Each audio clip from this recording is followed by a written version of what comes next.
board member, and along with Dale Shordell, proud co-chair of tonight's 20th anniversary gala. Tonight we're honoring Emerge's past, championing our present, and sharing a bold, inspiring vision for the future. And we have an exciting lineup for you tonight. You'll hear a special message from Governor Katie Hobbs, and we'll also be joined by former Congresswoman Abigail Spanberger, who is on the ballot for Governor of Virginia this year. You'll hear from this year's Cecile Richards Impact Award recipient, Michigan State Senator Mallory McMorrow, who is launching her campaign for the U.S. Senate in 2026. And we're proud to honor this year's Kamala Harris Trailblazer Award recipient, New Mexico State Senator Cindy Nava. We'll also spotlight two inspiring Emerge women running in special congressional elections this year, former Houston City Council member Amanda Edwards, and Arizona's very own Keisha Fox. And of course, we are going to hear from the original Emerge woman, Vice President Kamala Harris. Thank you so much for being here and for supporting Emerge. As many of you know, Emerge provides the training and powerful network that gives our alums the edge they need to win. So I would be remiss in my role as co-chair if I didn't mention that every single dollar we raise tonight will help Emerge train even more women at this critical moment in our history. So I hope you'll feel inspired. Listen to the lineup that we have. You're inspired already, right? We hope you'll feel inspired to give as generously as you can. So now it's my great honor to introduce our first amazing Emerge alum, Deb Haaland, with a special recorded message. She wishes that she'd have been here tonight, and she didn't want to miss the celebration, so she's done this amazing video for us. So here is Emerge alum, former Secretary of the Interior, and current New Mexico gubernatorial candidate, Deb Haaland.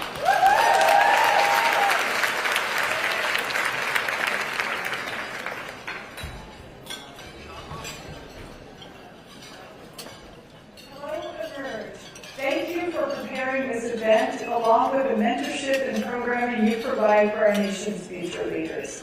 For over 20 years, Emerge has been a fierce fighter in the race for women to have leadership. You have supported and empowered us in positions ranging from the local school board to the U.S. Senate, and yes, even the President's Cabinet. Through intensive training and educational programming, you have been able to create a network for future and current candidates to run, knowing that they always have someone in their corner. I am an alum of the first Emerge New Mexico class. Little did I know that by going through the program, I would have the tools to break many state and national barriers that women have faced for generations. During my time, I gained the unparalleled knowledge and experience to help candidates and my own candidacy. This program truly empowered me, and I gained a network of fierce women who are all working to support each other. Since then, I've served in many positions, from chair of the New Mexico Democratic Party to U.S. Representative for my state's 1st Congressional District, all the way to serving as the U.S. Secretary of the Interior. Now I'm running to be the next governor of New Mexico. But it's not me. Emerge has helped flip New Mexico State House to blue and turn other state houses pink. And now a majority of the legislators elected in New Mexico are women. Emerge has truly changed the game. Their comprehensive curriculum not only offers support and campaign strategies, but they've gone the extra mile to ensure that they are partnering with local communities to understand what will and won't work. We've seen just how effective their efforts have been. I mean, look at everyone in this room. We're living in a world with the fruits of these labors, but the fight is not over. We women make up about half of the population of the United States, and yet we are underrepresented in all branches of government. We need democratic women, people in high places making decisions that include everyone, rather than the catering millionaires and billionaires who just want to make tax breaks for themselves. We need diverse voices vetting our choices. So I encourage you to run for office, represent your communities, lead the ladder down for those who come after you. Thank you again to those involved with the legacy of Emerge. Women have opened doors for themselves and others through this amazing network. Emerge understands the importance of creating pathways for women in politics while sustaining a culture of lifting as we climb. They have empowered thousands of women to lead, so thanks to all of you. Please welcome Host Committee Co-Chair Del Stradell.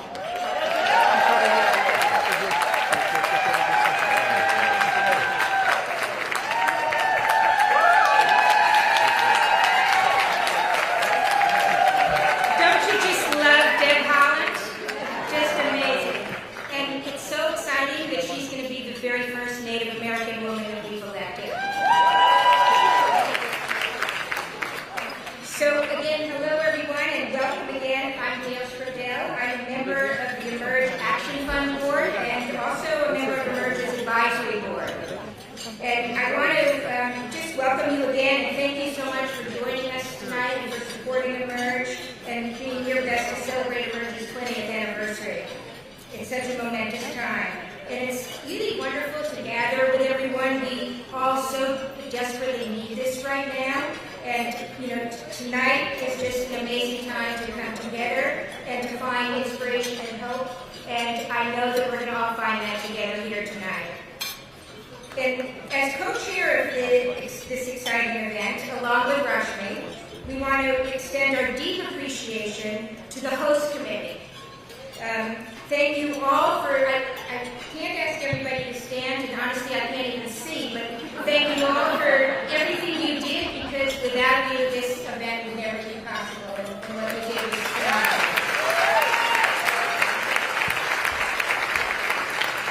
So many of us have been celebrating Emerge together for 20 years. And all of the long-timers who are here, and there are many of them, you know how this all began. It all started here in San Francisco in the early 2000s when a powerhouse founder and some incredible co-founders had a vision. Emerge's recruitment, training program, and network of support needed to go nationwide. We could not celebrate 20 years without acknowledging and thanking these amazing women.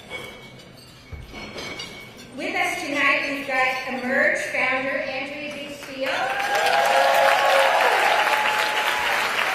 and 6 of the co-founders, including Dora Key, Maureen Murtaugh, Nadine North, Tammy Pastor, Gretchen Schoenstein, and Maria Scott. So please all stand and allow us to express our deep gratitude.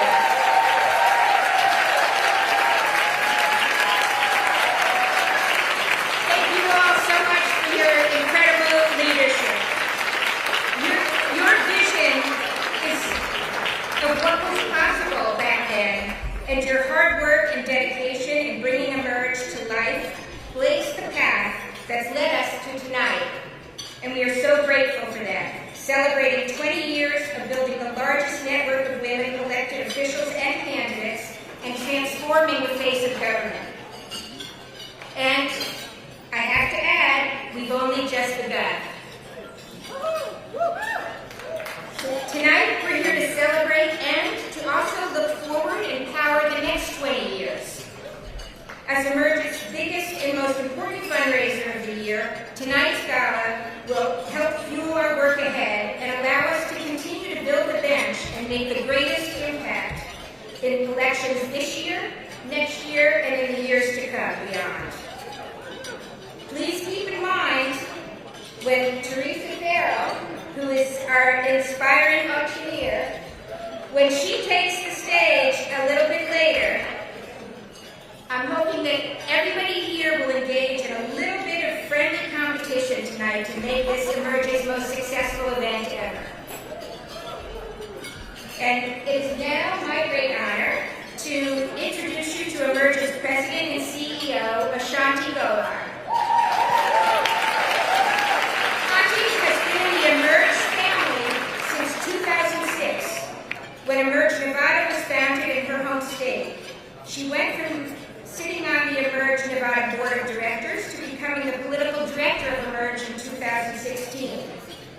As political director, Ashanti expanded Emerge's strategy to include the South, seeing it as a fertile ground for Democrats. And what we have accomplished since Ashanti became president of Emerge in 2020 is just nothing short of remarkable. Ashanti led the organization in pivoting to center women of the new American majority in this work. Black, brown, and indigenous women, women of color, LGBTQ+ women, young and unmarried women. A political force for winning elections and for ensuring equal representation in government. This is why we're all gathered here tonight, to honor our past, celebrate our present, and to commit to our future. And the extraordinary woman who will lead us to the future is Ashanti Golar.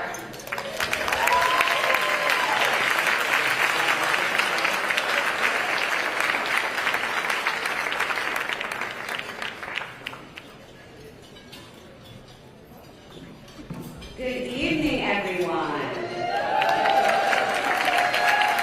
Thank you. Thank you, Dale, so much for that kind introduction and all of your work. Thank you, Maria, for also co-chairing this event. She was my very first board chair, Rashmi was, so I appreciate her, everything that she does. And to the amazing host committee, I thank you all for everything that you have done to allow us to be here. So good evening, everyone. I'm Ashanti Golar. I am the President and CEO of Emerge. We have a very big night. Tonight, we are celebrating our 20th anniversary. Thank you all for being in this room, and thank you to everyone who is also joining us from home. We have a live stream happening, and we have a global audience that is watching us tonight. We appreciate you live streaming and everyone's commitment to Emerge. It truly has been a pleasure to work for this organization since 2016, but to also be a co-founder of our Emerge Nevada affiliate since 2006. So I pretty much have been around from the beginning. And now, at 20 years, we get to celebrate the fact that we have now trained over 6,500 women to run for office through our senior training program. That's the first time we're announcing that tonight. And of course, we have over 1,200 alums serving in elected office across the country.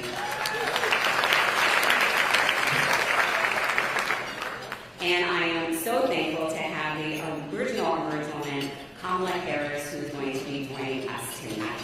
I know everyone is so excited here for you. But before we continue, I do want to take a moment to recognize the women in our network. Would all of the Emerge women in office please stand to be recognized?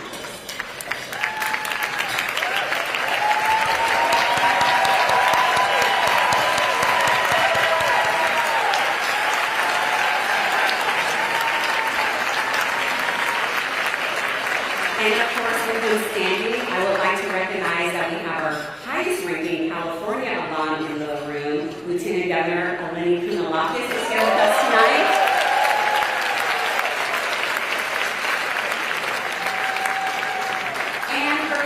Not an alum, but you are a FOE, friend of Emerge. And I am looking at former Congresswoman Katie Porter, and of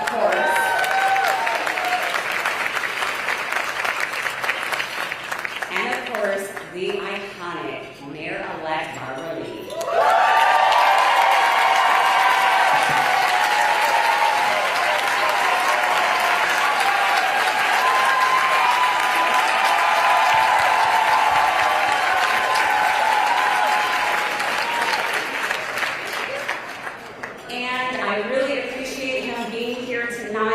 Our new DNC Chairman, Ken Martin, is joining us.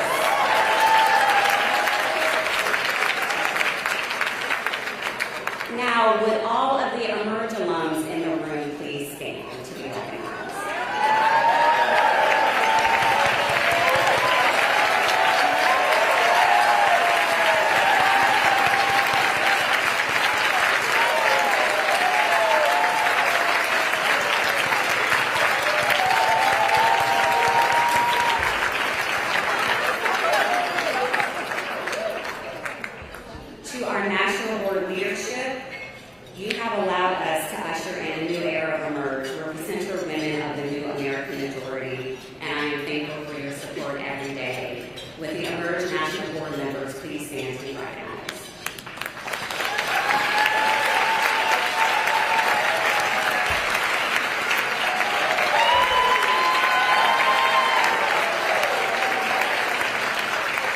We also have several of our advisory board members in the room. Would they please stand to be recognized? Rashmi, Dale, we have Gretchen. So many of you. And of course, I do not do this work alone. Not one lumber crew, not one training, not one education event, not one woman on the ballot would happen without the amazing, incredible staff that I get to work with every day. None of this tonight would have happened without all of their hard work and dedication. Will everyone on the Emerge team please stand to be recognized?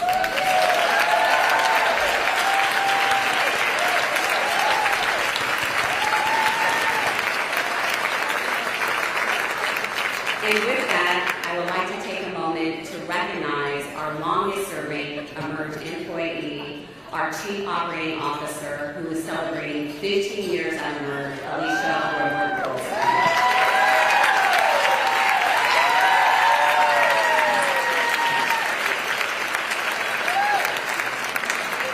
Alicia, I love you so much, and I would not be able to do this without you. Now, I'd just like to take a moment of personal privilege and briefly reflect on my time leading Emerge. Many of the organizations that were doing this work when we started are no longer around. We have not only survived, but we have thrived. And it's not only because of the fantastic team that we have and the support from everyone in this room and everyone watching, but because we always remain grounded in our values. That is what has enabled us to reach 20 years. Standing our values means not only recruiting and training union women to run for office, but working with union vendors. That's why I want to take a moment to recognize the servers that have stepped up to unite with the field. And the AD and stage from Stage U Local 16. Let's give them all a big round of applause.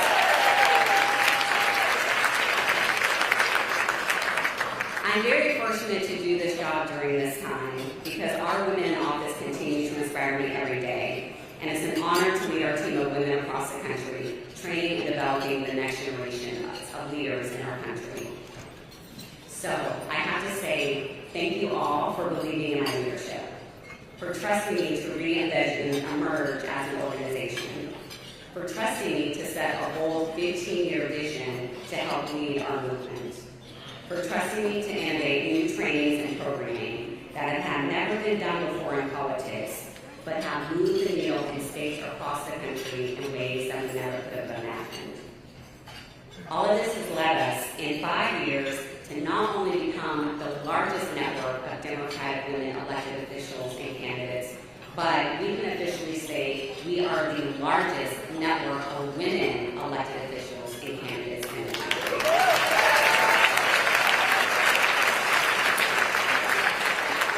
Now, I'm excited to introduce our first conversation of the night. We're going to hear from some of our great Emerge women.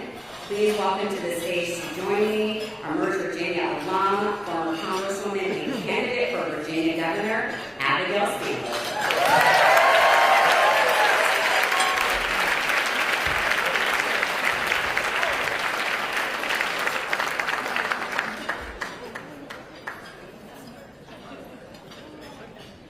Hello.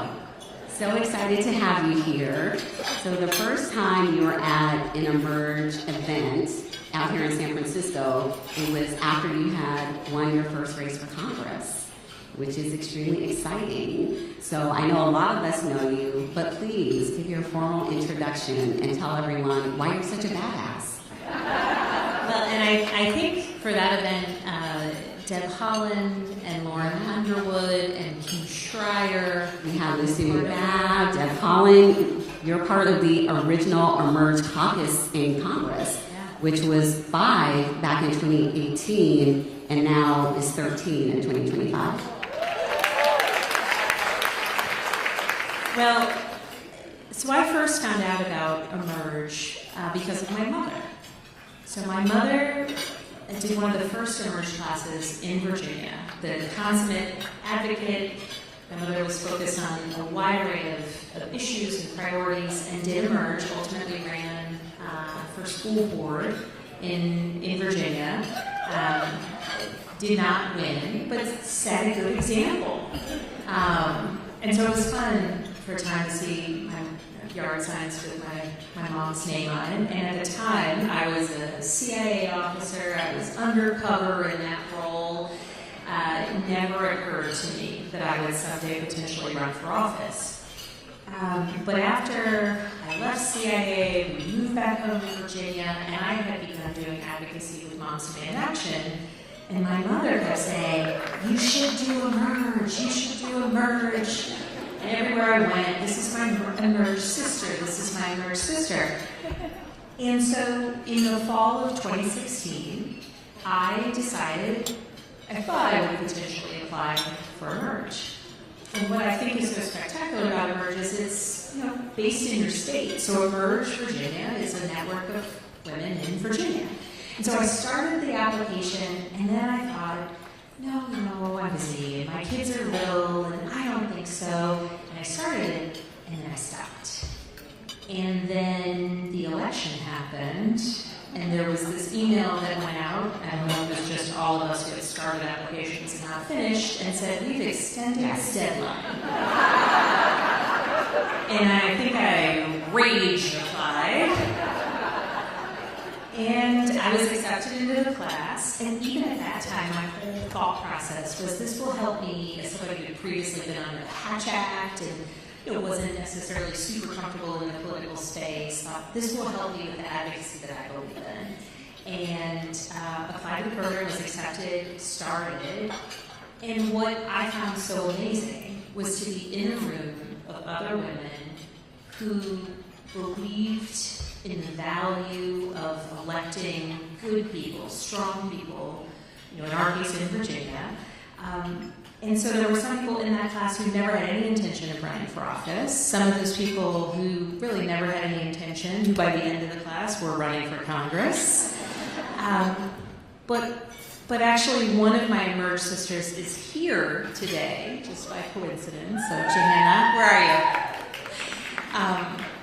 And so it's been an extraordinary journey, and certainly I think among the valuable things that you learn in Emerge, to sit in a room of other people and to say out loud, "I think I might want to run for office," is the most kind of impactful, empowering thing that you can experience. And there's not a world in which I think I would have run for office had it not been for that experience. So obviously the bottom line is my mother is always right.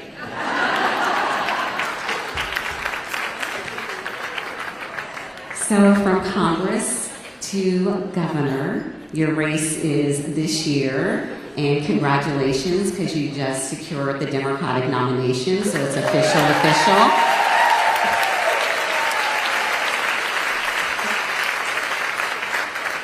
And as a Virginia resident, I love that, because I get to vote for you, and I just know how much we need you in that role, because I see the destruction that is happening every day in Virginia with the current Republican governor.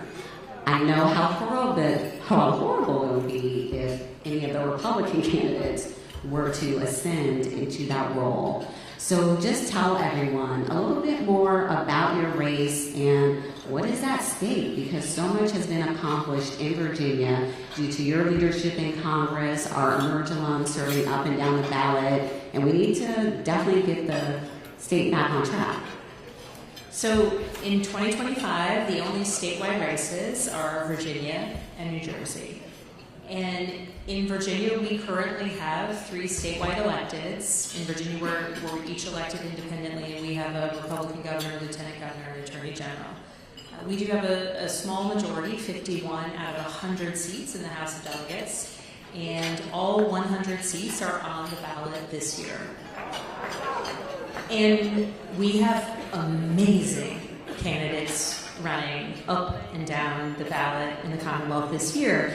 And so what's at stake is frankly everything, right? When I first started running for governor, my focus was on affordability, endeavoring to lower costs, contending with the housing and the healthcare affordability crisis, endeavoring to put Virginia on the path towards having the best public education system, in the country, and recognizing the continuous attack on our rights, certainly across the country, but the need to protect them in the Commonwealth. Now, you add all of those individual issue areas to the reality that Virginia is home to more than 320,000 federal employees. Our very economy is under attack, and we need a governor who's going to stand up for Virginians, their livelihood, the service that they render to our country.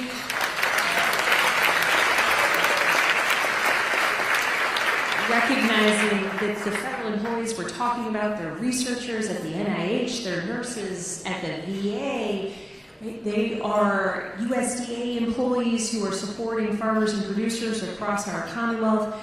This is the impact that we see. And at this time of chaos and challenge across the country, Virginia gets to be an example for what you can get right when we have good candidates running solid campaigns, endeavoring to defeat extreme ideas, ideologies, politicians who want to take public dollars out of public education, politicians like my opponent who would take us back as it relates to reproductive rights in the Commonwealth of Virginia. And so every day is a motivating day in Virginia. We will win. It's a long way between now and November.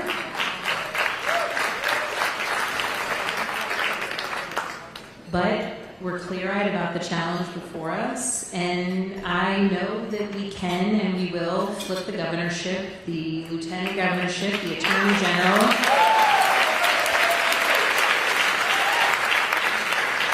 And here's the thing that's really inspiring. In Virginia, of those 100 House of Delegate seats currently held by 51 Democrats, we have 96 Democratic candidates running for election.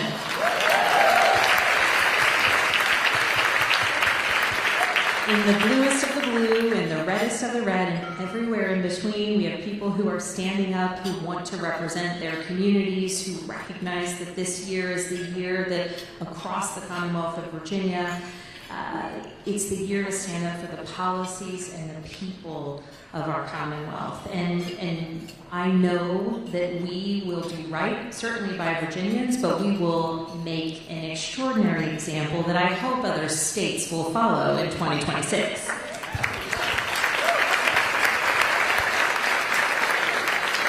You mentioned it, your opponent, when it comes to reproductive rights, is extremely scary. Because right now, Virginia is the only state in the South where we still have access to reproductive freedom. And they have promised to take that away. That is one of their goals. You know, they try to chip where they can. We have great alums, Emerge alums who are fighting that. But just tell us a little bit more about that, because it is going to be extremely scary when you look at a map and you look at the South, and millions of women will not have the ability to control their own body. Virginia is the only state in the South that, since the Dobbs decision, hasn't further restricted abortion access.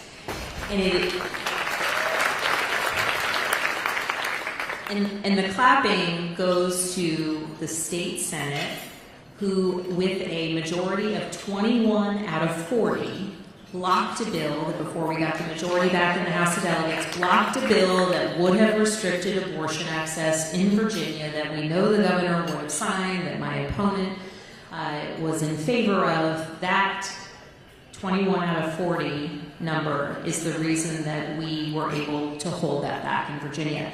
We're now in the process of putting forth a constitutional amendment. In Virginia, it's a multi-year process. We're in the first year out of 3 in order to get a constitutional amendment enshrining access to reproductive health care. But notably, the General Assembly took up a bill that would just make clear through legislation that access to contraception is guaranteed in Virginia.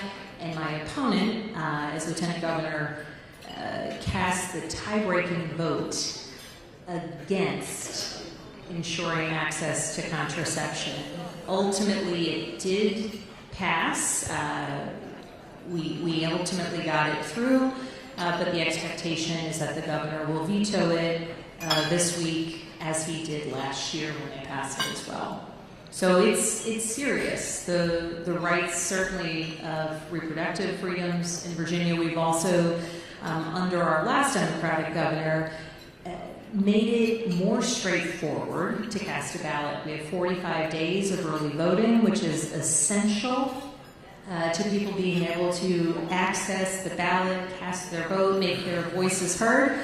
And we know that the basic rights in the Commonwealth of Virginia are under threat if we see the election go the wrong way, which is not what will happen.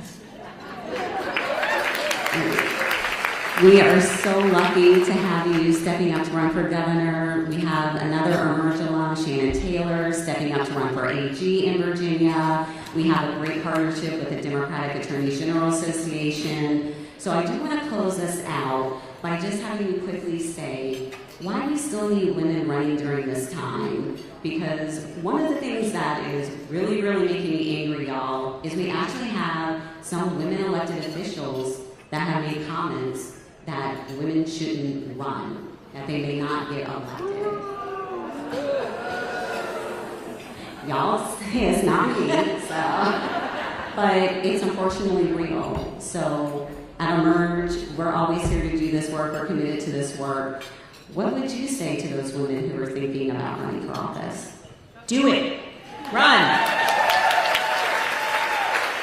And the sort of most consequential piece of it is being able to utter those words, I think I want to run for office. I'm going to run for office. I am running for office.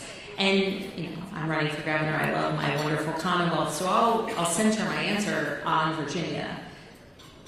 The women who are running to flip seats in the House of Delegates, and so many of the candidates who have been elected in recent years, and frankly some of the steadiest voices in our General Assembly, are women, powerful women who bring their experiences to the legislature every day. And in 2025, I'll just name a couple. Kimberly Pope Adams is a woman who ran for the House of Delegates and lost, I believe it was 53 votes in 2023. She's an unbelievable candidate. She's a single mom. She is an auditor and gives this incredible speech that makes me feel like, oh my gosh, we need auditors in the General Assembly. Lily Franklin, who is running in Southwest Virginia, who, when she ran in 2023, frankly speaking, lots of people said she's too young, it's a red area, no way will she win. And I went and campaigned with her a ton, and I was telling everyone this woman can win because she brought energy, urgency, and passion to the community that she was of and the community she wanted to serve. And in the end, she came up 183 votes short. This year, she will win. And when she does, she will be bringing the voices of some students at Virginia Tech, which she'll represent a portion of them, but importantly, farmers and producers in our agricultural communities in a portion of Southwest Virginia. She'll bring those voices to Richmond. And Leslie Mehta, who, my last example, though I could go on because there's so many incredible women, she ran for Congress last year in the 1st District. Came up short, but man, oh man, when she was considering running again, people said, well, you ran for Congress. Why wouldn't you run for Congress again in 2026? And she came to me and she said, I just want to serve. I want to be able to bring voices to government. She's an attorney, she was an ACLU attorney, she's brilliant. I first met her, she has, her late daughter had a genetic disorder, and she's done a tremendous amount of advocacy for rare disease research. She's brilliant. And people said, well, why would you want to run for House of Delegates? It's much smaller, it's a smaller race. And I said, it's perfect. Because when you bring that congressional race energy to your geographically far more compact House of Delegates district, your opponent's not going to have any idea what hit him. It's going to be awesome. And these women, they're going to win. And frankly, when kids, and not just little girls, when kids come to Richmond and they look at our General Assembly already on the Democratic side of the aisle, they see who they can be. They see it. And so anyone thinking about running, just do it. And frankly, recognize that when you win, it's actually the fact that you may not fit the usual mold that will be your strength in governing. Thank you so much for everything that you do. Thank you for being here. And I can't wait to call you my governor. Thank you. Thank you.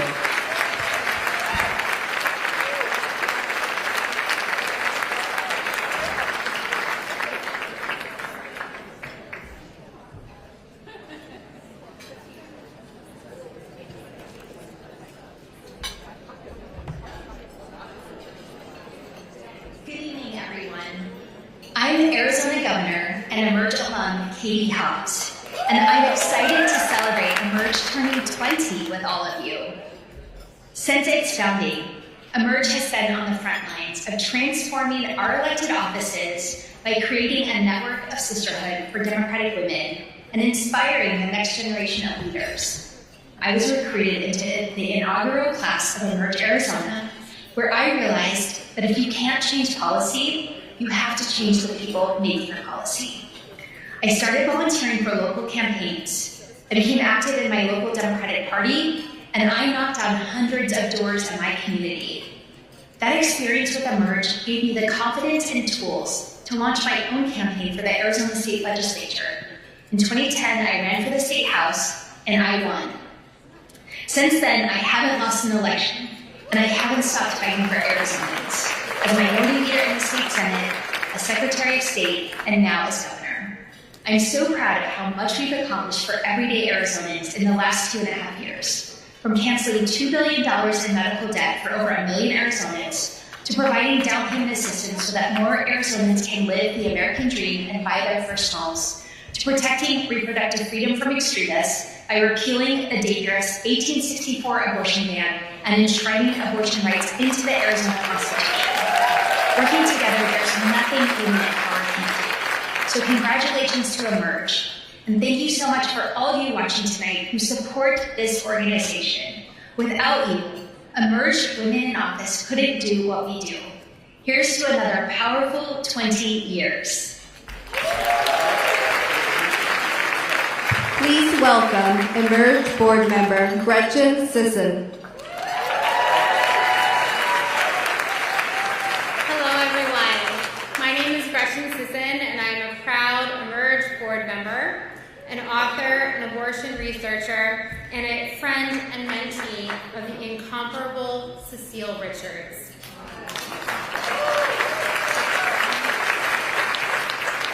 It might seem impressive to have had Cecile as a mentor, but I promise it wasn't, only because Cecile was a mentor to everyone in our field, and she took that role incredibly seriously. She always showed up for the next generation of leaders and thinkers in the abortion access and reproductive justice movements. She showed up with advice, with her network, and with a shared purpose and moral clarity around the work that needed to be done.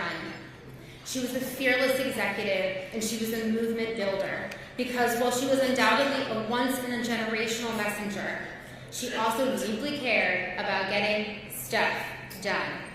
And I know I'm introducing a woman from Michigan, so I could say something else, but we're going to stick with stuff for right now. Which brings me to tonight's recipient of the Cecile Richards Impact Award. As we've seen in the last 2 cycles, a lot of politicians want to run talking about abortion access. But not everyone actually wants to govern on abortion access when it comes time to deliver for voters.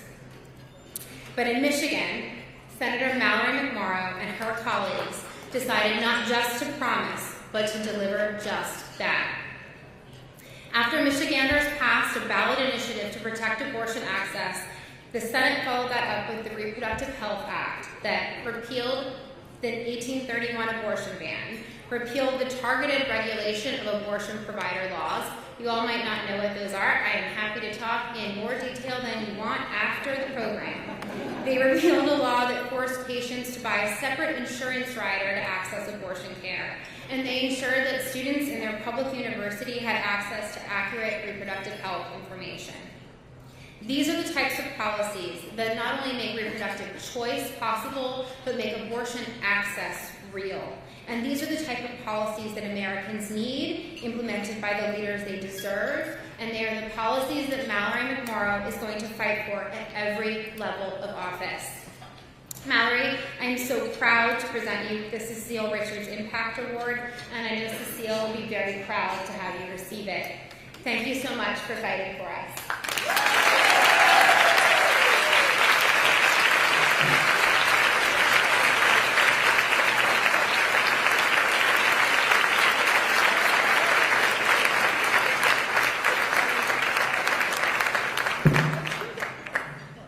Good evening.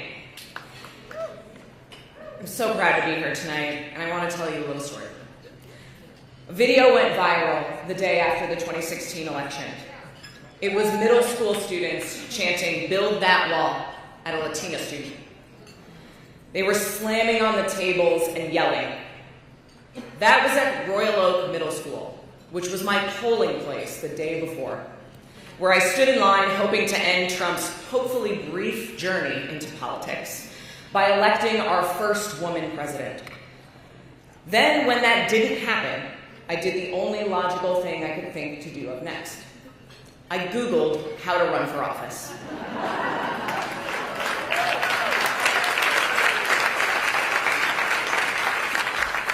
I applied to Emerge Michigan thinking surely I'm going to be rejected. I had no political experience. I had never worked on a campaign. But it's a funny thing. When you raise your hand, you tend to be called on.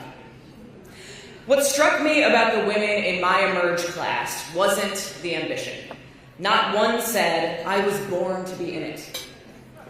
We were there because we, quite reluctantly, saw running as the only solution to problems that nobody seemed to be fixing.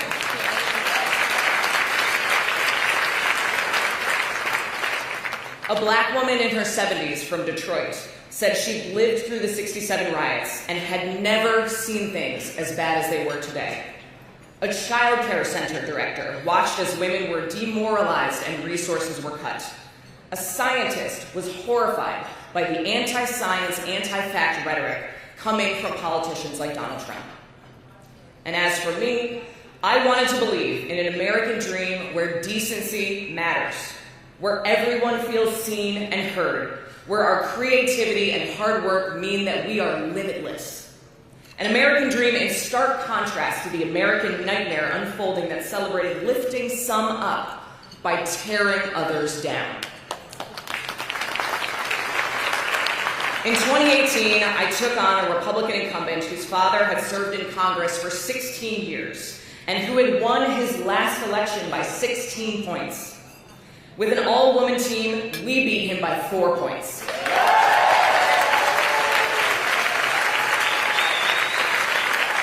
Swinging the district 20 points and breaking the Republican supermajority in the Michigan State Senate.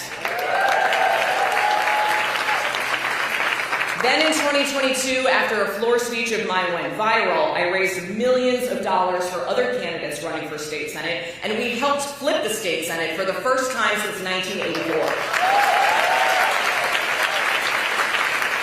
And when we took that power, we weren't afraid to use it. We got to work. Repealing Michigan's 1931 abortion ban, passing gun violence prevention measures, universal school meals, building thousands of new housing units, canceling medical debt for tens of thousands of Michiganders, expanding child care, and so much more. Now, I'm running for U.S. Senate with that same why. Not because I ever wanted to be a senator, but because if you haven't noticed right now, our country is going through it. We need that spirit that I found with those 22 other women learning the hard way how to make our own seats at the table because we know damn well nobody else is going to make them for us. Because ours is a country that needs to be fixed, righted, and restored. To wake up from the American nightmare and write our new American dream. Because all of us in the room, we are the ones who are going to write it. Thank you very much.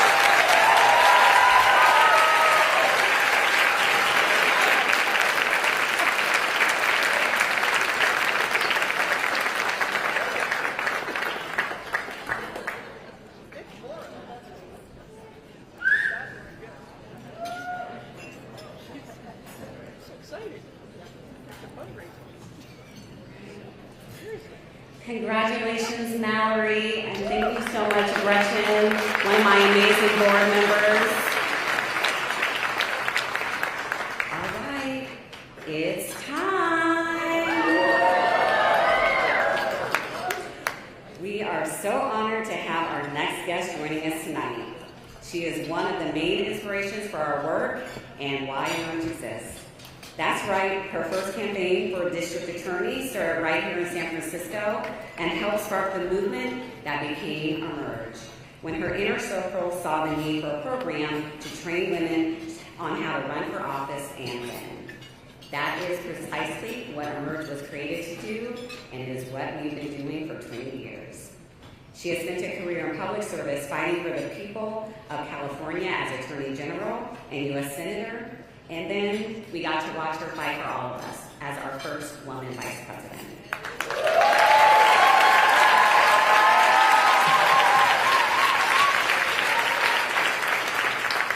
I think we all know who I'm talking about. She is the original Emerge woman, the one and only, our 49th Vice President of the United States, Kamala Harris.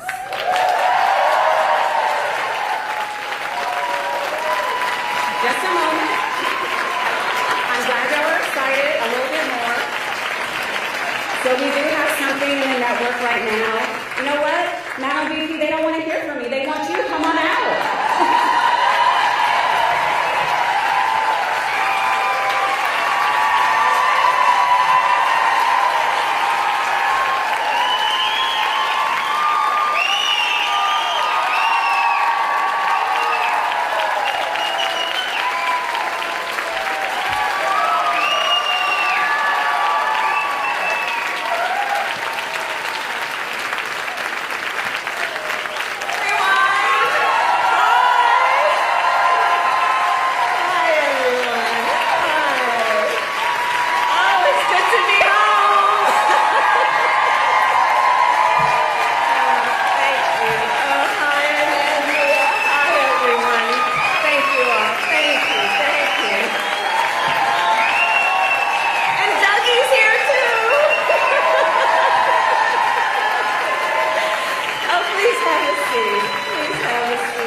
Which is an organization of so many exceptional leaders, those who found the courage to run for office, and those who support them.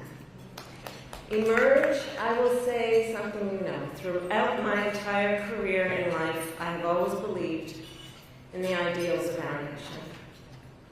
The ideals reflected in the Declaration of Independence, that all are created equal and endowed by our Creator with certain inalienable rights. Ideals advanced and affirmed by the service and sacrifice of generations of patriots. The ideals that ground the Constitution of the United States, that here in our country, Power ultimately lies not with the wealthy or well-connected, but with all of us, with we the people.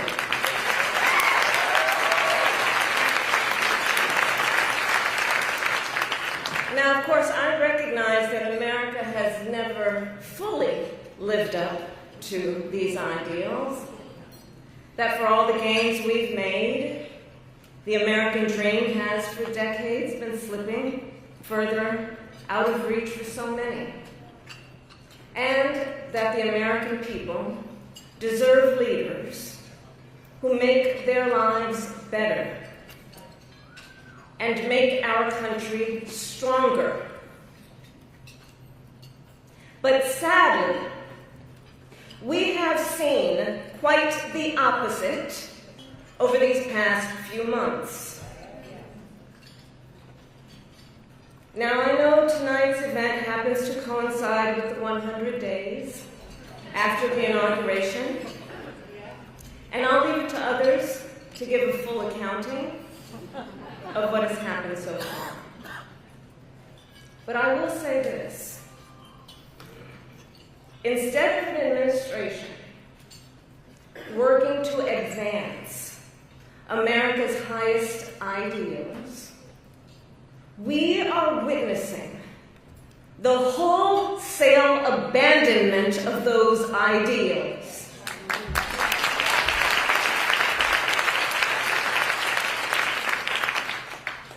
And what we are also seeing in these last 14 weeks is Americans using their voice and showing their courage. We all know President Trump and his administration and their allies are counting on the notion that fear can be contagious. They are counting on the notion that if they make some people afraid, it will have a chilling effect on others. But what they're overlooking, what they have overlooked, is that fear is not the only thing that's contagious. Courage is contagious.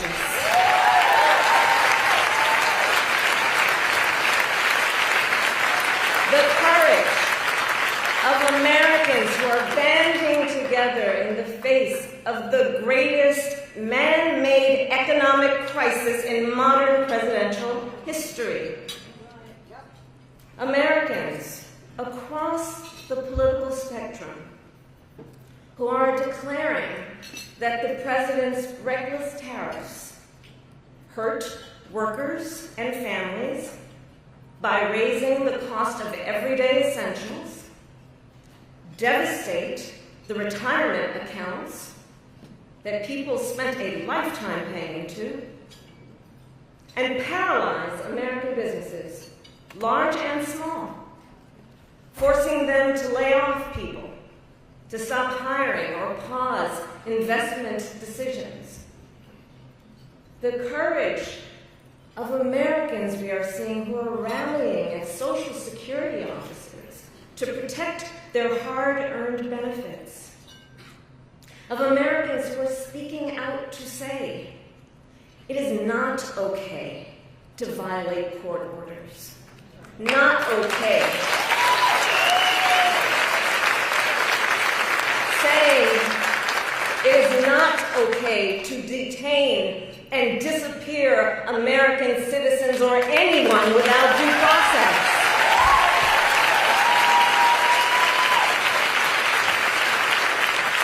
The courage of judges to uphold the rule of law in the face of those who would jail them.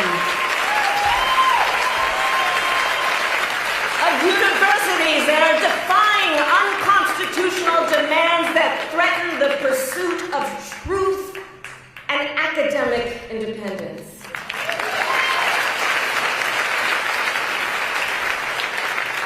And I will tell you, the courage of all these Americans inspires me. And I have been inspired by the movements like the one in Wisconsin that put Susan Crawford on the Supreme Court, by the State of the People Power Tour that is aiming to ignite a grassroots movement to lift up voices and advance freedom and justice, and by leaders across the spectrum, including congressional leaders like Cory Booker, Chris Van Hollen, Chris Murphy, Jasmine Crockett, Maxwell Frost, AOC, and Bernie Sanders. All who, in different ways, have been speaking with moral clarity about this moment.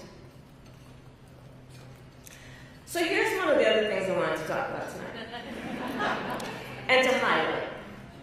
So look, some people are describing what's been happening in recent months as absolute chaos. And of course I understand why. And it's certainly true of those tariffs. Tariffs that, as I predicted, are clearly inviting a recession. But friends, please let us not be duped into thinking everything is chaos. I know it may feel that way, but understand what we are in fact witnessing is a high-velocity event where a vessel is being used for the swift implementation of an agenda that has been decades in the making. An agenda to slash public education. An agenda to shrink government and then privatize its services. All while giving tax breaks to the wealthiest among us. By the way, an agenda that is not lowering costs. Not making life more affordable, and not what they promised. It's an agenda, a narrow, self-serving vision of America, where they punish truth-tellers, favor loyalists, cash in on their power, and leave everyone to fend for themselves, all while abandoning allies and retreating from the world. And folks, what we are experiencing right now is exactly what they envisioned for America. Right now, we are living in their vision for America. But this is not a vision that Americans want. We are living in a moment when the checks and balances upon which we have historically relied have begun to buckle. And we here know that when the checks and balances ultimately collapse, if Congress fails to do its part, or if the courts fail to do their part, or if both do their part, but the president defies them anyway, well, friends, that is called a constitutional crisis. And that is a crisis that will eventually impact everyone. Because it would mean that the rules that protect our fundamental rights and freedoms, that ensure each of us has a say about how our government works, will no longer matter. And if that happens, the one check, the one balance, the one power that must not fail is the voice of the people.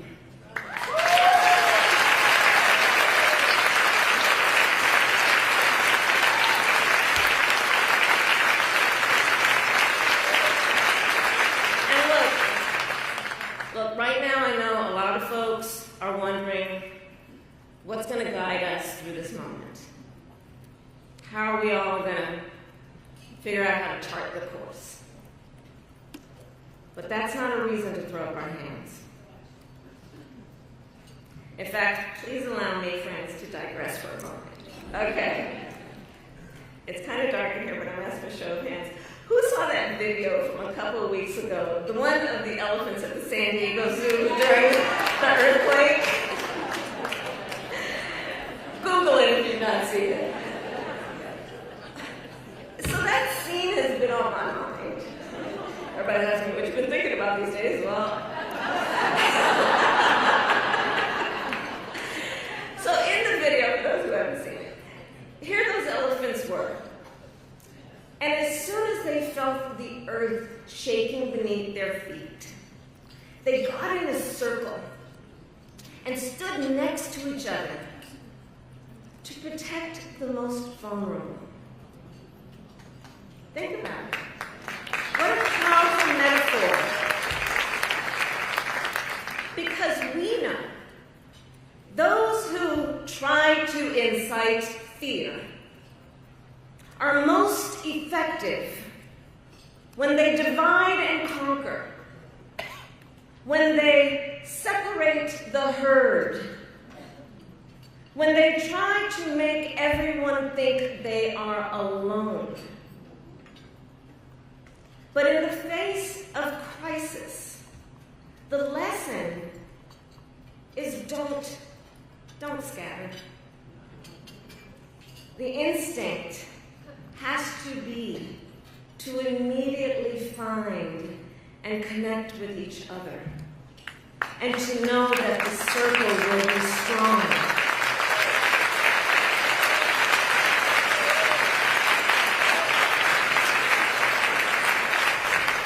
So I'll end with this. I am not here tonight to offer all the answers, but I am here to say this. You are not alone, and we are all in this together. And straight talk, things are probably going to get worse before they get better. But we are ready for it. We are not going to scatter. We are going to stand together, everyone a leader, and emerge. You have a special role to play. Organizing is as important as ever.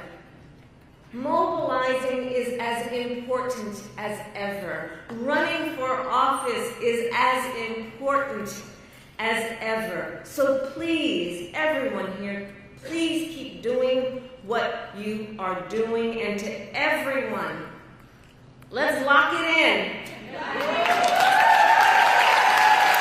Lock it in. Gear up for the hard work ahead.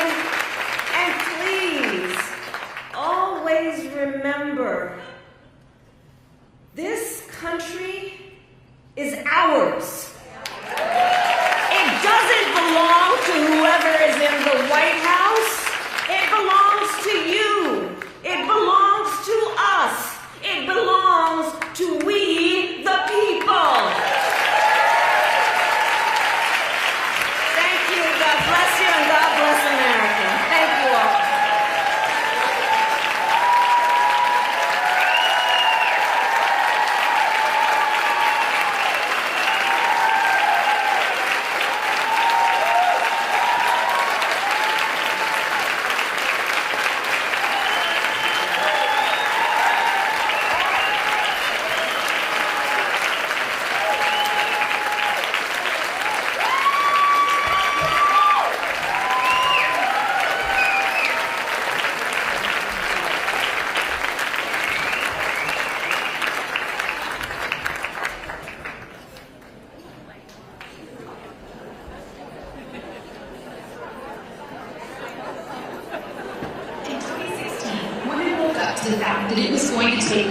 Voting to elect the first woman president and have women leaders at all levels of government. And Emerge was ready. After the election, our organization saw incredible growth.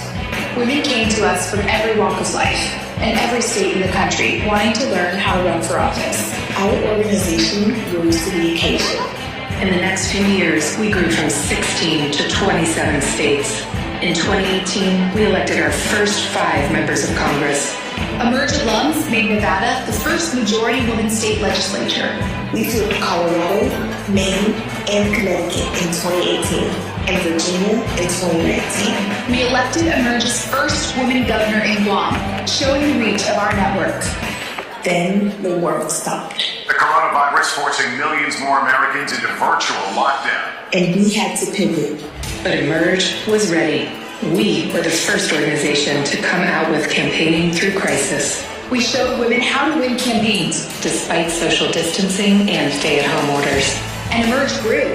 From 2020 to 2024, Emerge grew our network by thousands of women. We tripled the number of alums in office. Our congressional caucus grew even more. Emerge women with even more state legislative chambers majority won. We elected our second woman governor. We launched innovative new trainings, including our award-winning program for women who want to run for judge, Gala, and Seated Together, our program for Black women elected officials who want to run for higher office. Donald Trump has been elected president. Mass layoffs of federal workers, the largest state protection program in American history. Massive tariff hikes. But Emerge is ready. Emerge is ready. Emerge is ready.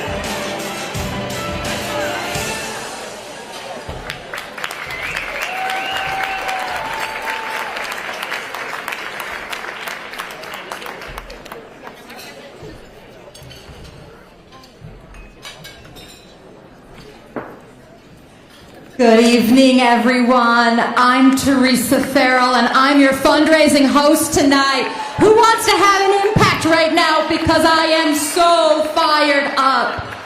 Thank you so much, Vice President Harris. Thank you, every speaker up here tonight, and thank you to everyone here in this room.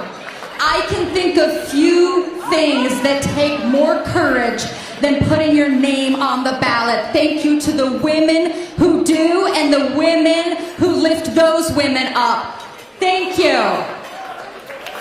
All right, so who agrees if this country's gonna be saved, it's gonna be saved by women? Who's with me?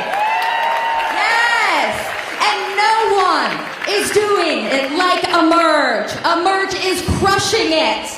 So tonight, I am going to ask you for 3 things. The first of those 3 is time. Can you stick with me for, say, 10 minutes? Can you do that? 10 minutes to get the next generation of women in office. Are we in for that? Thank you. All right, and just as VP Harris was saying about what's contagious, you know what else is contagious? Is energy. Your energy in this room is contagious. So I'm going to ask that you all stay with me. And when somebody pledges, what do you do? Yes, we cheer louder. We cheer.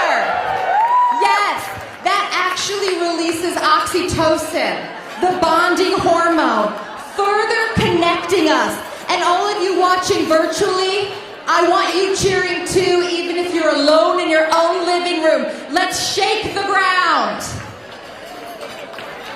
The third thing I will be asking you all for is money. Yes, because money moves power. Emerge is funded almost entirely by individuals, just like you and me. So hear me when I say, it takes all of us. Every single gift matters. All right, you were all given a paddle when you came in. Can you find that paddle? Let's get to it. Find that paddle, please. Everyone get your paddle and wave it at me, please. All right, I'm seeing those paddles. Those are beautiful. Great. Okay, I still need some more paddles over here. Please find those paddles. I need more paddles. We're going for 100% participation.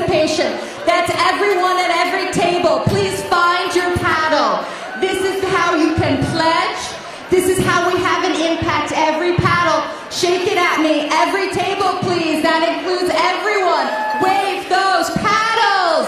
Yes, this is a historic evening. It's our first ever evening gala. We're surrounded by past, current, and future congresswomen, governors, judges, secretaries of state, and even a vice president. How about a photo? Yes, so get those paddles back up. I'm gonna count to 3, and when we get to 3, we're gonna hold the paddles up and shout, "Emerge women." Let's go, hold them up. 1, 2, 3, emerge women! Yes, now I see you, beautiful. Thank you so much. Okay, we have a super generous $100,000 match in our room here tonight.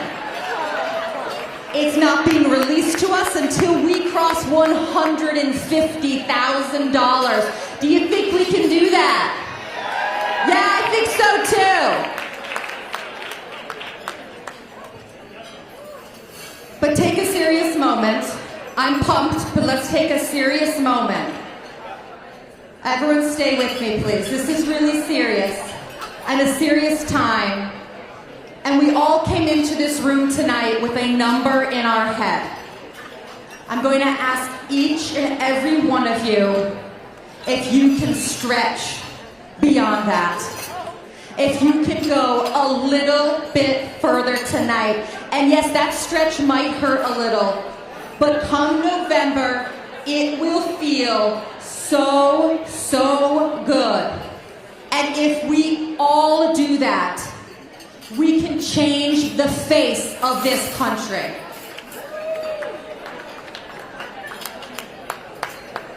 I will be starting this pledge